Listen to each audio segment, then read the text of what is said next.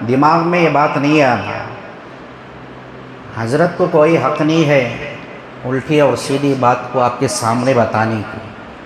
جو قرآن اور احادیث، جو نبی کا طریقہ، جو صحابہ کی زندگی، جو اولیاء اللہ کی سیرت ہمیں سبق دیتی ہے، وہی ہمیں عرض کرنے کی ضرورت پڑتی ہے۔ سفر کے مہینے کے آخری دن میں ربیع الاول کا مہینہ شروع ہونے سے 2 روز پہلے نبی کو بیماری کے اثرات شروع ہوئے۔ اسی بیماری کے حالت میں آپ صلی اللہ علیہ وسلم اس دنیا سے پردہ فرمائے۔ ہم نے آپ کی سیرت میں یہ بھی سنا ہے کہ جب حضور صلی اللہ علیہ وسلم کو تھوڑا سا بیماری میں افاقہ ہوا تو 2 صحابہ اکرام کے ذریعے سے آپ گھسیٹتے ہوئے مسجد کے اندر نماز کے لیے آئے تھے، یہ ہم نے سنا ہے۔ اب لوگوں کے نظریے کے تعلق سے دیکھو، یہ ایک عقیدہ ہے نبی بیمار پڑے اور صحت ہوئے، 2 عمل کرتے ہیں، غور سے سنے بات سمجھ میں آ جاتی ہے۔ عقیدہ یہ نبی بیمار پڑے صحت بھی ہوئے، ہر کوئی بیمار پڑتا صحت ہوتا، اس کے 2 عمل، 2 طرف 2 جگہ جا کر اسے عمل کرتے ہیں۔ ایک نبی بیمار پڑے بول کر 13 دنوں کو نحوست والے بنا لیے۔ اگر نبی 13 دنوں میں بیمار پڑے بھی رہے تو حضور صلی اللہ علیہ وسلم کا بیمار ہونا کیا نحوست ہے کیا؟ جب نبی کو ہم نے نحوست والے بنا دیے اعوذ باللہ، تو ہم میں سے کون بچا بیماری سے؟ جب ہم نے اپنی زندگی میں بیمار پڑے، وہ تاریخ و دن لکھ کر رکھنا ہے، وہ دن نحوست والا بنانا ہے۔ تو حضور صلی اللہ علیہ وسلم کو بیمار پڑ جانا نحوست والے بنا دیے۔ اب بولتے کیا ہیں؟ آخر مہینے کے آخر 4 شنبے کو آپ صلی اللہ علیہ وسلم صحت یاب ہو کر سیر و تفریح کے لیے گئے تھے، اور اس عمل کو مسلمان کرتے ہیں۔ ایسے بھی اتنے جھوٹے بات بناتے ہیں، دیوانے سے دیوانے کو بھی سمجھ میں نہیں آتا۔ بیمار پڑے سو 13 دن، صحت ہوئے سو آخری 4 شنبے کو۔ اب درمیان کے دنہ کہاں گئے بھائی؟ بیچ کے دنہ کدھر گئے؟ وہ بات نہیں ہے۔ وہ جیسے شیعہ لوگ کہتے ہیں قرآن کے 40 پارے 30 کتاب میں ہی 10 بکری کھاگی بول کو، اب ان کے بیچ کے دنہ کون کھاگے معلوم نہیں ہوتا۔ 13 دن میں صدقہ بھی نکالے، آخر 4 شنبے کو نبی صلی اللہ علیہ وسلم تفریح کرنے نکلے تھے بول کر جو ہے مسلمان اپنی جہالت کی وجہ سے، اپنی نادانی کی وجہ سے، اپنی مستی، اپنے مزے، اپنی عیاشی کرنے کے واسطے کرنا ہے تو کرو، لیکن کوئی جھوٹی بات نبی صلی اللہ علیہ وسلم کی طرف منسوب نہیں کرنا ہے۔ حضور صلی اللہ علیہ وسلم نے فرمایا ان عقائد پر عمل کرنے والا مسلمان میرے لائے ہوئے دین کا انکار کیا اور اس نے شرک کیا، اس نے شرک کیا یعنی مشرک بن گیا۔ بیماری کوئی نحوست نہیں، تمام انبیاء کرام بھی بیمار پڑے، حضور صلی اللہ علیہ وسلم اس سے پہلے بھی کئی مرتبہ بیمار ہوئے، اس کے بعد بیمار ہوئے، لیکن کوئی اور دنہ مسلمانوں کو سمجھ میں نہیں آتے۔ میں آپ کو ایک بات بتا دوں، صحیح البخاری، بخاری شریف کی ایک حدیث ہے، ولید ابن عاصم ایک بدبخت نے حضور صلی اللہ علیہ وسلم کے اوپر خطرناک طرح کا جادو کر دیا تھا۔ محرم کے مہینے سے آپ صلی اللہ علیہ وسلم کو جادو کا اثر شروع ہو گیا، آپ کے اندر بخار آ گئی اور آپ کمزور پڑنے لگے، تکلیف ہونے لگی، کیونکہ جادو کا اثر ہر کسی پر ہوتا ہے۔ محرم کے مہینے سے لے کر ربیع الثانی، جمادی الاول، جمادی الثانی، یعنی محرم، صفر، ربیع الاول، ربیع الآخر، جمادی الاول، جمادی الثانی، 6 مہینے تک نبی صلی اللہ علیہ وسلم بیمار پڑے رہے۔ اگر اتنی محبت نبی کے ساتھ ہے تو 6 مہینے حضور صلی اللہ علیہ وسلم ایسی تکلیف اور پریشانی میں گزارے تھے، ایسی پریشانی اور تکلیف کو لے کر جو ہے ان دنوں کو بھی نحوست مسلمان سمجھ کر گزارنا چاہیے، تو اپنا بزنس کھڑ جائے گا، اپنا کاروبار برباد ہو جائے گا، روزی روٹی کمائے گا کیا، کھائے گا کیا بعد میں؟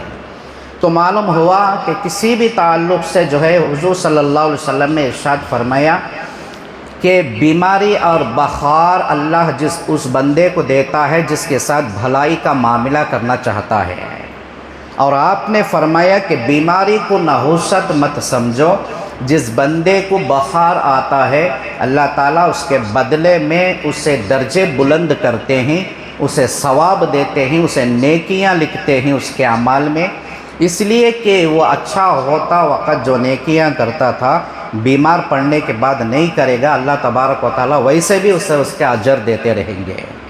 اور ایک حدیث میں فرمایا جو بندہ بیمار پڑ جاتا ہے اللہ تعالیٰ اسے اس کے بدلے میں نیا گوشت اس کے بدن میں، نیا خون اس کے بدن میں، نئی طاقت اس کے بدن میں، نئی سوچ، سب کچھ جو ہے نیا نیا اسے عطا کر دیتے ہیں۔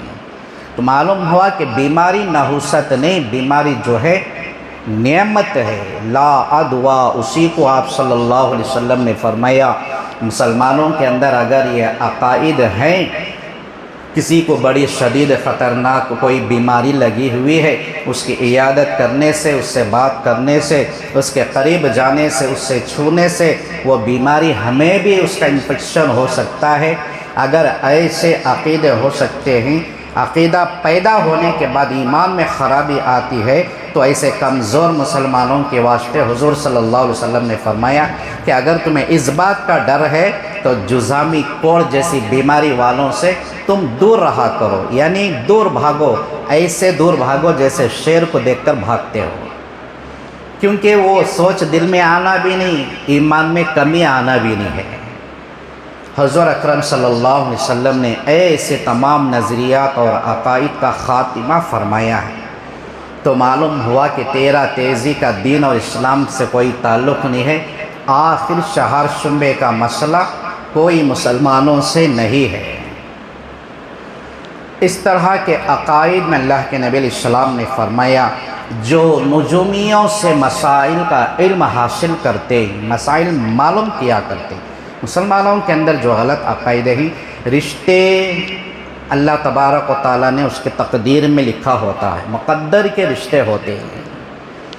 مسلمانوں کے گھروں میں ایک دوسرے اپنے بچہ یا بچی سے رشتہ طے ہو گیا تو سب سے پہلے نجومی یا کوئی بابا یا کوئی عامل سے جو ہے معلوم کرتے ہیں کہ ان دونوں کا رشتہ جمے گا کہ نہیں ہوگا، اور ان کی زندگی کیسی ہوگی، یا پھر کسی کا رشتہ نہیں ہو رہا تو اللہ سے نہیں مانگتے، عاملوں کے پاس جاتے ہیں، رشتہ نہیں ہو رہا ہے کون تو بھی کریں گے، کیا ہے کہ کیا مسئلہ ہے کہ معلوم کرنے کے واسطے اتنی بھی سوچ نہیں ہے۔ جو ستارہ دکھانے مسلمان نجومی کے پاس جاتا ہے، ایسے ڈھونگی بابا کے سامنے آج کے بڑے بڑے سائنسدان بھی ناکام ہو جاتے ہیں، کیونکہ دن میں آسمان میں ستارے ان کو بھی نظر نہیں آتے ہیں، یہ بابا کو نظر آتے ہیں۔ بیٹھے ہو کر وہ ستارے بولنے والا، غلط باتیں بتانے والا 10-20 روپیہ لے کر جو روڈ پر بیٹھا ہوا، ہم اتنا سمجھ لیتے کہ اگر یہ تقدیر کے متعلق بولنے والا ہے تو اپنی تقدیر اچھی بنا لیتا، یہ راستے پر بیٹھ کر 20-30 روپے کمانے کیوں بیٹھتا؟ اتنی بھی سوچ سمجھ مسلمانوں کو نہیں ہے۔ عاملوں کے پاس جاتے ہیں رشتوں کے تعلق سے لے کر اپنے بزنس تجارت مسائل کو لے کر، اب عامل لوگ بھی بیٹھے ہوتے ہیں اپنا بیپار چمکانے کے واسطے۔ اب وہ کہے گا کہ کالی مرغی لا کر دیو، بکرا لا کر دیو، آنے والا بکرا بول کر انہیں سمجھ گئے رہتا ہمیں بکرا بنا کر اپنا پیٹ بھرنے، اپنا فائدہ دیکھنے کا وہ بکرا منگایا ہوتا ہے۔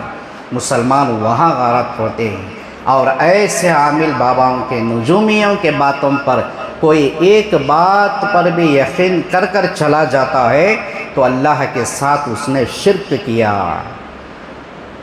ہمیں شرک کیا سمجھ میں آتا؟ جا کر کسی غیر اللہ کو سجدہ کرنا، یا کسی دوسرے کی عبادت کرنا، یا اللہ کے سوا کسی دوسرے کو بھی اللہ سمجھنا، یہ شرک ہے؟